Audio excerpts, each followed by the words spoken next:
Hello बच्चों, let's read the following question. State and explain qualitatively the change, if any, in the internal energy of the following system. Following system की अगर internal energy में कोई change आएगा तो हमें बताना है कि वो कितना होगा और कैसे होगा. System क्या है? A cylinder containing gas at constant volume is in sunlight so that its temperature rises from 25 degree Celsius to 35 degree Celsius. एक सिलेंडर में कांस्टेंट वॉल्यूम पे गैस है और उसको सनलाइट में रखा है तो उसका जो टेम्परेचर है वो कितना इंक्रीज हो रहा है 25 डिग्री सेल्सियस से 35 डिग्री सेल्सियस में क्या हो जाता है इंक्रीज हो जाता है. तो हमें बताना है कि इंटरनल एनर्जी में क्या चेंज आएगा. First of all we will talk about the key concept used in the question. इस क्वेश्चन में क्या की कॉन्सेप्ट जो है वो यूज हो रहा है. क्वेश्चन में जो वॉल्यूम है वो कांस्टेंट दिया गया है. क्या दिया गया है हमें?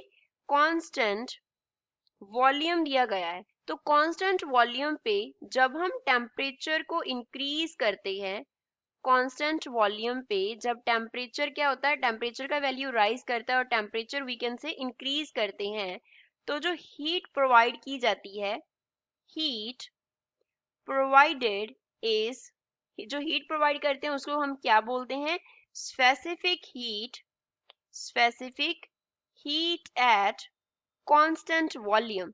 कांस्टेंट वॉल्यूम पे जो स्पेसिफिक हीट है वो हम प्रोवाइड कर रहे हैं और इसको डिनोट किया जाता है बाय सीवी से डिनोट करते हैं.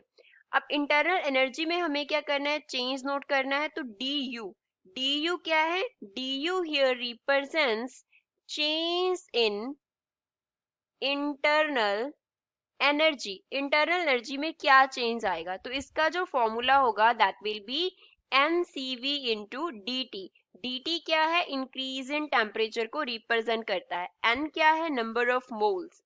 n here is number of moles को रिप्रेजेंट करता है. तो क्या फॉर्मूला आ गया हमारे पास? du is equals to NCV dt. अब इस फॉर्मूला की हेल्प से हम क्या करेंगे?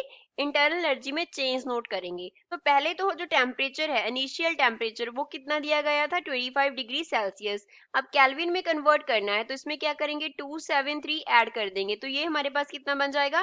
298 केल्विन. और फाइनल टेम्परेचर की अगर हम बात करें तो वो कितना है? 35 डिग्री सेल्सियस. तो 35 में क्या करेंगे? 273 ऐड कर देंगे उसको केल्विन में कन्वर्ट करने के लिए. तो ये हमारे पास आ जाएगा 308 kelvin, which means change in temperature जो है वो कितना हुआ? Final temperature minus initial temperature, that is 308 minus 298, which means 10 kelvin जो है वो टेम्परेचर का चेंज अक्कर हो गया. तो अब अगर हम गिवन इक्वेशन से बात करें तो डी यू जो है वो डी टी के डायरेक्टली प्रोपोर्शनल है, बिकॉज एन एंड सीवी का जो वैल्यू है वो तो एक गिवन सिस्टम के लिए क्या होगा? कांस्टेंट होगा. गिवन सिस्टम के लिए इसका वैल्यू कांस्टेंट होगा. तो अगर dt क्या है? 10 टाइम्स इंक्रीज कर रहा है तो कॉरेस्पॉन्डिंगली जो इंटरनल एनर्जी है उसमें भी जो चेंज होगा वो कितना होगा? 10 टाइम्स होगा. और जो dt है वो क्या कर रहा है? इंक्रीज कर रहा है. तो इंटरनल एनर्जी भी इंक्रीज करेगा. So we can say internal energy